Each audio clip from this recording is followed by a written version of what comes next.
This is Pastor Tim coming to you from Bend and Lomita United Methodist Churches, small country churches in Central Texas, staying staunchly Methodist.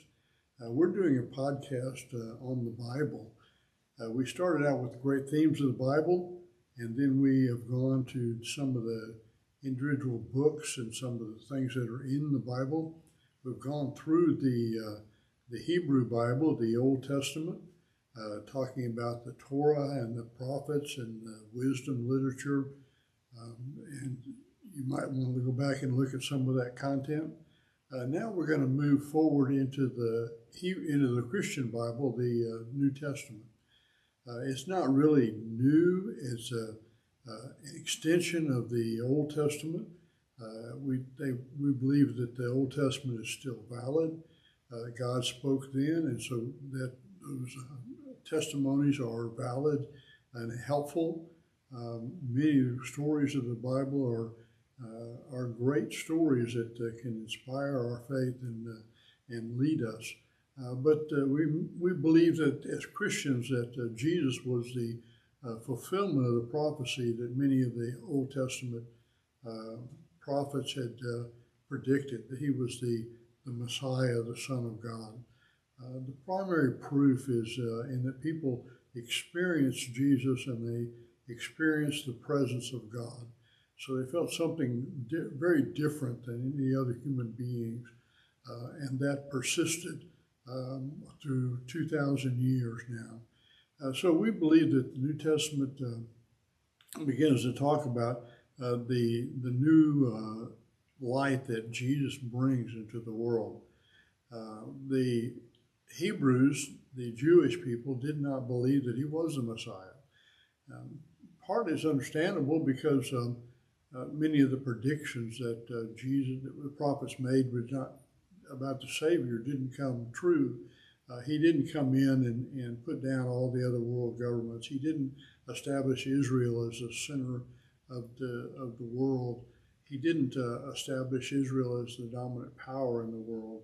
He didn't establish the rule of God, all the commandments and the caring for one another. And so you can see why that they didn't believe that. The Christians believed that Jesus came and died and rose again and ascended and is coming back. And that's one of the reasons why they didn't write the gospel stories right away. The gospel means good news. And so the first several years, they didn't write it down because Jesus was coming back on Tuesday. And so they didn't think there's any reason to write down what he said and what he did.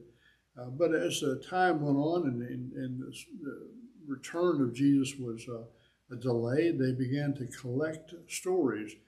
People would tell those stories to one another. And as people were more interested in one part or another, they began to collect those stories, like the parables. There was probably a collection of parables because some people just liked those stories. There were a collection of stories about the things, big events that happened to Jesus, like the crucifixion. A lot of the Gospels spend a lot of time writing about the crucifixion. So a lot of information was gathered about that from different people and different perspectives. And as they began to, time rolled on, they began to say, we need a life of Jesus. And so the editors would begin to put that all together and shape and form the story of Jesus, partly because people wanted to remember all the things that happened, but also not any one person experienced all of that. So they wanted to hear the stories of other people. And then it became a tool by which the story of Jesus was told to people who had never heard of Jesus, who had never met Jesus and would never meet Jesus. And so the stories became a way of Jesus being present again and having an encounter with the living Christ through the pages of the gospel. The first gospel was Mark. We believe that he's the first one to write that down, partly because he has no birth story. I don't think that he had received that part of the circulation, and if he had a birth story, he would have included it. So I think he was the earliest, and later Matthew and Luke received the birth story, and they included it. So Mark was probably the first gospel written, at least 60 A.D., maybe 70 A.D., because there's some evidence in the gospel that Rome had already come in and torn down Jerusalem, torn down the temple. There's some evidence in there that shows that they already understand that that has happened, and that happened in 70 A.D. So that's why one of the reasons why they believe that Mark was written later. So this is 20, 30, 40 years after Jesus walked the earth that they began to collect those stories. Mark has his own particular spin on it. He's trying to, he describes the disciples as kind of bumbling idiots. They never could get it quite right. He also described Jesus as the Son of God, and he had a messianic secret. They felt like it was that Jesus kept it a secret, or told the disciples to keep it a secret, because they didn't understand until after the resurrection what it was all about. So it's like trying to understand a movie in the middle of the plot. They had to wait until the end for it all to make sense. And that's why other people did not get the story of Jesus as the Messiah, because it was something that was held back to some extent because they needed to know the whole story. He's also described as the suffering servant. Isaiah was instrumental in descriptions of Jesus because he had 4 suffering servant passages or poems in his writing, and that was descriptive of Jesus. So that was one of the themes of Mark, other than just telling the story of all that happened to Jesus. Now Matthew wrote later. He's probably 80 A.D., 80 to 90 A.D. He is written as the first gospel because he has a more complete story, and he has a birth story. Matthew begins with the birth story, and slightly different than Luke, but he has the narrative begins is easier to see from the beginning from Matthew. Matthew also has a lot more about the emphasis on Jewish tradition. He connects Christianity with Judaism. You remember that's a time in which the Christians were being kicked out of the synagogue. The Jews were kicked out of Jerusalem. The Christians were kicked out of the synagogue because they disagreed vehemently with the idea that Jesus was the Messiah. That is, the Jewish leaders did. And so they were no longer allowed to be in synagogue, so they had to figure out their own identity.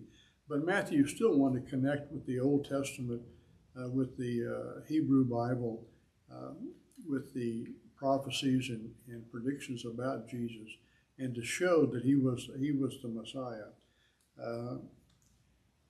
Luke came along 90 to 100 A.D., somewhere in there.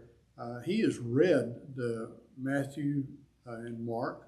In fact, Matthew follows Mark's outline, and so does Luke. So that's why they're called the synoptic gospels, which means they get along with each other. They follow each other and have similar materials. Matthew adds materials to Mark. and so does Luke adds material to Matthew and Mark. It's interesting when you read it to compare, to look at Bible parallels and see what they also leave out. What each one has their own emphasis. Luke is more of an emphasis on caring for the poor, where Matthew talks about in the Sermon on the Mount, blessed are the poor in spirit. Luke says, blessed are the poor, which is the study of the Sermon on the Mount is an interesting contrast with the things that you don't expect. But Luke has his emphasis on that. He also has a emphasis on Mary more than Joseph as in the parents of Jesus. Sometimes Luke's gospel is described as the gospel of Mary. So she has a more central part in Luke's gospel, and a slightly different description of the teachings, but very similar. A lot of the things they carry forward, but Luke is intended to make a more complete gospel reading. That's Matthew, Mark, and Luke. John is a different animal. I think we'll tackle that in another lesson. But that's a discussion of the Matthew, Mark, and Luke, who are similar but different and need to be read in their own context. I'll see you next time.